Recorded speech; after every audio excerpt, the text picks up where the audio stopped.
Ration card ఉంటే చాలు, ఇక కుటుంబ సభ్యుల వివరాల కోసం వేర్వేరు సర్టిఫికెట్లు అవసరం ఉండకపోవచ్చు. తెలంగాణ ప్రభుత్వం తీసుకొచ్చిన కొత్త ఫ్యామిలీ సర్టిఫికేట్ గురించి తెలుసా? ప్రభుత్వ కార్యాలయాలకు వెళ్ళినప్పుడు ఫ్యామిలీ మెంబర్స్ వివరాలు తీసుకురండి, కుటుంబ ధృవీకరణ పత్రం ఇవ్వండి అంటూ చాలా మంది ఇబ్బంది పడుతుంటారు. కానీ ఇప్పుడు అలాంటి సమస్యలకు చెక్ పెట్టేలా తెలంగాణ ప్రభుత్వం కొత్త ఫ్యామిలీ సర్టిఫికేట్ విధానాన్ని అందుబాటులోకి తీసుకొస్తోంది.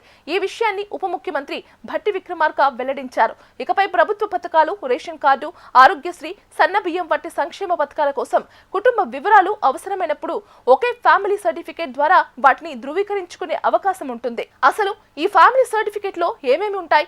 ఈ ధృవీకరణ పత్రంలో కుటుంబ యజమాని పేరు, కుటుంబ సభ్యులందరి పేర్లు, యజమానితో వారి సంబంధం, వయసు, పుట్టిన తేదీ, లింగం, ఆధార్ నెంబర్, ప్రస్తుతం నివసిస్తున్న పూర్తి చిరునామా వంటి వివరాలు నమోదు చేస్తారు.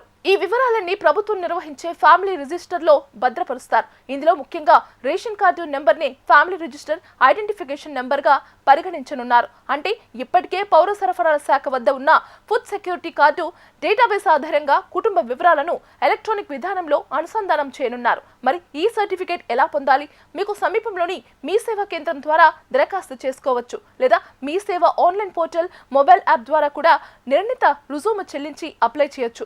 కుటుంబంలో 18 సంవత్సరాలు నిండిన ఏ సభ్యుడైనా ఈ సర్టిఫికేట్ కోసం దరఖాస్తు చేసుకునే అర్హత కలిగి ఉంటారు. దరఖాస్తు చేసిన వెంటనే మీ రేషన్ కార్డులో నమోదైన చిరునామా ఆధారంగా సంబంధిత మండల తహసీల్దార్ కార్యాలయానికి ఆ దరఖాస్తు ఆటోమేటిక్ గా చేరుతుంది. అక్కడ పరిశీలన పూర్తయిన తర్వాత ఫ్యామిలీ సర్టిఫికేట్ జారీ చేస్తారు. ప్రభుత్వం చెబుతున్నది ఏమిటంటే, భవిష్యత్తులో ప్రభుత్వ శాఖలు లేదా ఇతర సంస్థలు కుటుంబ సభ్యుల వివరాలు అడిగినప్పుడు ఈ ఒక్క సర్టిఫికెట్ తోనే అవసరమైన సమాచారం అందించేలా వ్యవస్థను రూపొందిస్తున్నారు. దీంతో పౌరులు పదే పదే వేర్వేరు ధృవీకరణ పత్రాలు సమర్పించాల్సిన అవసరం తగ్గే అవకాశం ఉంది.